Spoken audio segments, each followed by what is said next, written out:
நண்பர்களே, ஆகஸ்ட் மாதம் 25ஆம் தேதி லண்டனில் இப்பொழுது நேரம் பிற்பகல் 1:25. உக்ரைன் போரில் யூகே நிலைப்பாடு என்ன? முக்கியமாக போரிஸ் ஜோன்சன் தான் இந்த விஷயத்தையே ஆரம்பித்து வைத்தவர். தற்பொழுது பற்றி எரிந்து கொண்டிருக்கிறது. உக்ரைனும் ரஷ்யாவும் மாறி மாறி தாக்குதல் நடத்தி கொண்டிருக்கின்ற சூழ்நிலையில் தற்பொழுது புதிய பிரதமர் ஆண்டியினுடைய நிலைப்பாடு என்ன? இப்ப வெளிநாட்டு பயணமாக முதலாவது வெளிநாட்டு பயணமாக கியூக்கு அவர் சென்றிருக்கின்றார். அதற்கு பிறகுதான் இந்த விஷயங்கள் இப்பொழுது பற்றி எறிய தொடங்கி இருக்கின்றன. உக்ரைனுக்கு ஆதரவு அளித்ததற்காக பிரிட்டன் தொழிற்சாலைகள் மீது தாக்குதல் நடத்தப் போவதாக ரஷ்யா மறைமுகமான அச்சுறுத்தல் விடுத்திருக்கிறது. நேரடியான அச்சுறுத்தல் எதுவும் இல்லை. உக்ரைனுக்கு பிரிட்டன் அளித்த ஆதரவுக்கு ஓரளவு பதிலடியாக பிரிட்டன் தொழிற்சாலைகளை தாக்கப் போவதாக ரஷ்யா அச்சுறுத்தி இருக்கிறதா என்றால் அச்சுறுத்தி இருக்கிறது. ஆனால் எவ்வாறு என்று தெரியவில்லை.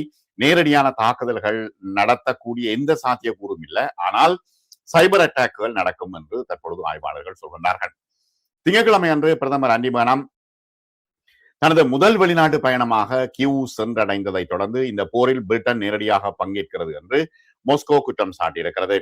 நீண்ட தூரம் சென்று தாக்கின்ற ஸ்கால்ப் ஏவுகணைக்கான பிரிட்டன் பாகங்கள் குறித்த தகவல்களை பகிர்ந்து கொள்ள ஐரோப்பிய பாதுகாப்பு நிறுவனமான MBDAக்கு அனுமதி வழங்கப்பட்டுள்ளதாக ஆண்டி அறிவித்திருந்தார் புதிய பிரதமர். இதன் மூலம் அவற்றை உக்ரைனிலேயே உள்நாட்டிலேயே உற்பத்தி செய்ய தொடங்கலாம். இந்த நடவடிக்கை ரஷ்யாவிடமிருந்து கடும் எதிர்ப்பை தூண்டியிருக்கிறது. புட்டினின் மூத்த ஆலோசகர் ஒருவர் இன்னும் தீவிரமான பதிலடி கொடுக்கப்படும் உக்ரைனுக்கு என்று எச்சரித்தார். அது மட்டுமல்ல, பிரிட்டனை முதல் நிலை தீய சக்தியாக கருதுவதாகவும் அவர் வெளிப்படையாக பத்திரிகையாளர் மாநாட்டில் தெரிவித்திருக்கின்றார். முன்னாள் ரஷ்ய வெளியுறவுத்துறை அமைச்சர் ஆண்ட்ரோ ஃபெதரோவ் பிபிசியின் நியூஸ் நைட் நிகழ்ச்சியிலே ஆண்டியின் அறிவிப்புக்கு ரஷ்யாவின் எதிர்வினை மிகவும் கடுமையாக இருந்ததாகவும், இந்த அச்சுறுத்தல் குறித்து கேட்டபொழுது ஃபெதோரோவ் கூறும் பொழுது, உக்ரைன் போரில் இங்கிலாந்தையும் ஒரு பகுதியாக ரஷ்யா கருதுகிறது. இங்கிலாந்திடமிருந்து உதவி பெறுவது இந்த போரில் இங்கிலாந்து நேரடி ஈடுபாடாக கருதப்படுகிறது. இங்கிலாந்துக்கு எதிராக சில நடவடிக்கைகளை எடுக்க வேண்டும் என்று அதிபர் புட்டின் மிக கடுமையான அரசியல் மற்றும் பொது அழுத்தம் அவருக்கு இருக்கிறது. பதட்டம் அதிகரிப்பதன் ஒரு புதிய கட்டத்திலே ரஷ்யாவிடமிருந்து இங்கிலாந்துக்கு எதிராக எதிர்வினை மட்டுமல்ல, வெளிப்படையான வினைகளும் ஏற்படலாம் என்று அந்த அதிகாரி எச்சரிக்கை விடுத்திருக்கின்றார். தொழில்நுட்ப ரீதியான எதிர்வினையாக இருக்கலாம், ஒருவேளை அடையாளம் தெரியாத ஹேக்கர்கள் மூலம் தாக்குதல்களாக இருக்கலாம். இது அதிகாரப்பூர்வ மட்டத்திலிருந்து இருக்காது, மறைமுகமாக இந்த நடவடிக்கைகள் மேற்கொள்ளப்படலாம் என்று எச்சரிக்கை விடுக்கப்பட்டிருக்கிறது. பல்வேறு அரசியல் நடவடிக்கைகளும் இருக்கலாம். உதாரணமாக சில இராணுவ தலையீடுகள் 100% இருக்கும் என்று எதிர்பார்க்க முடியாது. ஆனால் உக்ரைனுக்காக ட்ரோன்களை உற்பத்தி செய்யும் பிரிட்டிஷ் தொழிற்சாலைகள் அடையாளம் தெரியாத தரப்பினரால் குறிவைக்கப்படலாம் என்றும் அவர் தெரிவித்திருக்கின்றார். ட்ரோன்கள் அல்லது ஸ்ட்ராம் ஷேடோ பிரிட்டிஷ் பதிப்புகள் இருக்குதானே, ஏவுகணைகளுக்கான பாகங்கள் உற்பத்தியோடு தொடர்புடைய நிறுவனங்களை ஹேக்கர்கள் குறிவைக்கலாம். உக்ரைனில் ஏவுகணைகள் தயாரிப்பதற்கான வரைபடங்களை ஆண்டி பெர்னாம் ஒப்படைத்ததன் மூலம் பிரிட்டன் இந்த போரிலே மிகவும் அதிகமாக ஈடுபட்டிருக்கிறது என்று ரஷ்யா விளக்கியிருக்கிறது. பிரிட்டிஷ் பிரதமர் இந்த நடவடிக்கைகளை இந்த மோதலில் நேரடி ராணுவ தலையீடு என்றும் ரஷ்யா தற்பொழுது எச்சரிக்கை விடுத்திருக்கிறது. உக்ரைன் பக்கம் இந்த போரில் பிரிட்டன் நிற்கிறது, பங்கேற்கிறது. திங்கட்கிழமை அன்று இந்த விஷயத்தை கூறியதை தொடர்ந்து ஃபெடோரோவின் இந்த கருத்துக்களும் வெளிவந்திருக்கின்றன. பிரிட்டன் திட்டமிட்டு தொடர்ந்து நெருப்பில் எண்ணெயை ஊற்றுகிறது. மேலும் அமைதி பேச்சுவார்த்தையில் எந்த முன்னேற்றத்தையும் தடுப்பதற்காக திட்டமிட்டு தொடர்ந்து சதி செய்கிறது. அது இன்று நேற்றல்ல, போரிஸ் ஜோன்சன் காலத்தில் இருந்தே நடக்கிறது.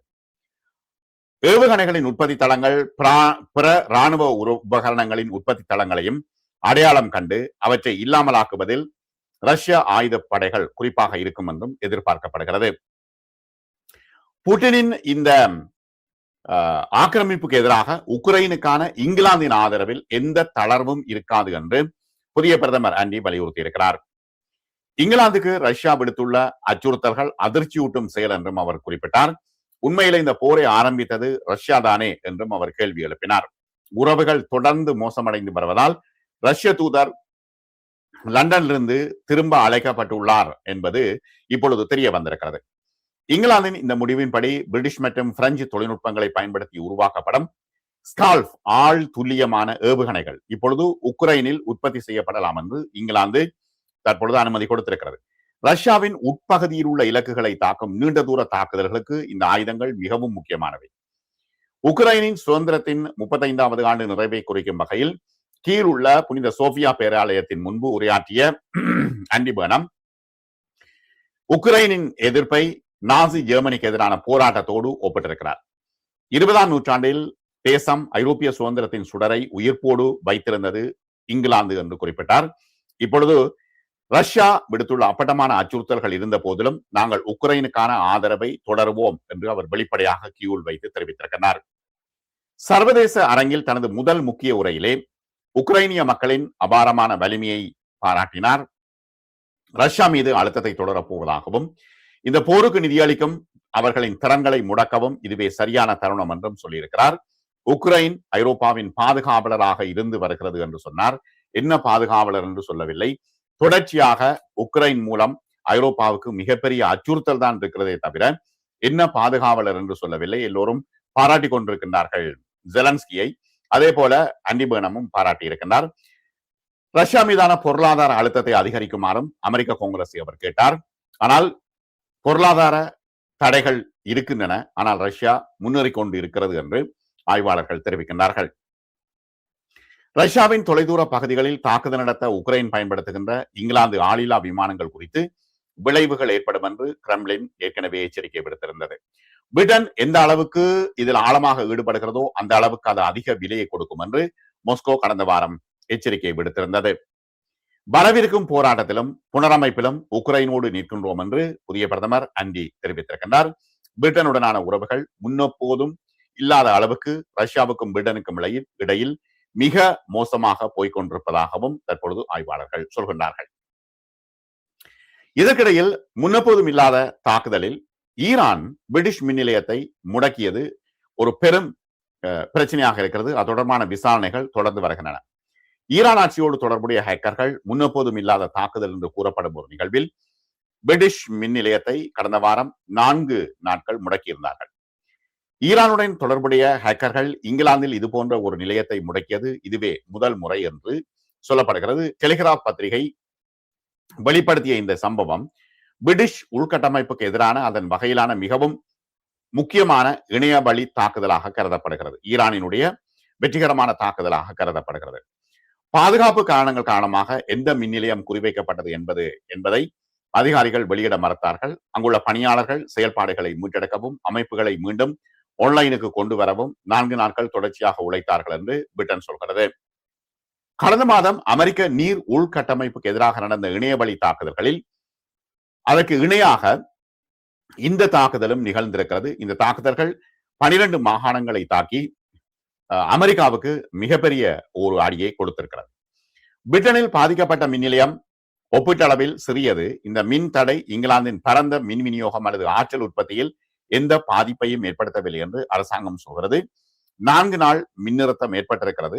ஆனால் அது வேறு மின் நிலையங்கள் ஊடாக வழங்கப்பட்டிருக்கிறது என்றும் தெரிவிக்கப்பட்டிருக்கிறது. அமெரிக்காவில் இந்த தாக்குதல்கள் டசன் கணக்கான கழிவுநீர் சுத்திகரிப்பு நிலையங்களை தாக்கி இருக்கின்றன. இதனால் வெள்ளப்பெருக்கு, குறைந்த நீர் அழுத்தம் மற்றும் சில இடங்களுக்கு நீரை கொடுக்க முடியாத ஒரு சூழ்நிலை ஏற்பட்டிருக்கிறது. மினசோட்டா தனது முதல் சம்பவத்தை ஜூலை 26 அன்று பதிவு செய்திருக்கிறது. மிச்சிகன், ஜோர்ஜியா, தெற்கு டகோட்டா மற்றும் நியூயர்சி ஆகிய இடங்களிலும் இது போன்ற இணைய தாக்குதல்கள் நடந்ததாக தெரிவிக்கப்படுகிறது. ஜெர்மனி, போலந்து, பின்லாந்து, பெல்ஜியம் மற்றும் அல்பேனியாவிலும் ஈரானிய இணையவழி தாக்குதல்கள் பதிவாகி உள்ளதாக சொல்லப்படுகிறது. 2023ஆம் ஆண்டு முதல் மத்திய கிழக்கு மோதலுக்கு மத்தியில், குறிப்பாக இந்த ஆண்டின் ஆரம்பத்தில் ஆபரேஷன் எபிக் ஃபியூரி ஆரம்பித்ததிலிருந்து ஈரான் மேற்கத்திய நாடுகளுக்கு எதிரான தனது இணையவழி தாக்குதல்களை ஆரம்பித்திருக்கிறது என்று தற்பொழுது அதிகாரிகள் சொல்கின்றார்கள். இது இன்றைய தகவல்கள். மற்றும் ஒரு காணொளியில் நாம் சந்திப்போம். சப்ஸ்கிரைப் செய்யாத நண்பர்கள் சப்ஸ்கிரைப் செய்யுங்க, லைக் பட்டன் அழுத்துங்க, ஹை பட்டன் அழுத்துங்க. உடனுக்குடன் உங்களுக்கு செய்திகள் வந்து சேரும். மிக நன்றி நண்பர்கள்.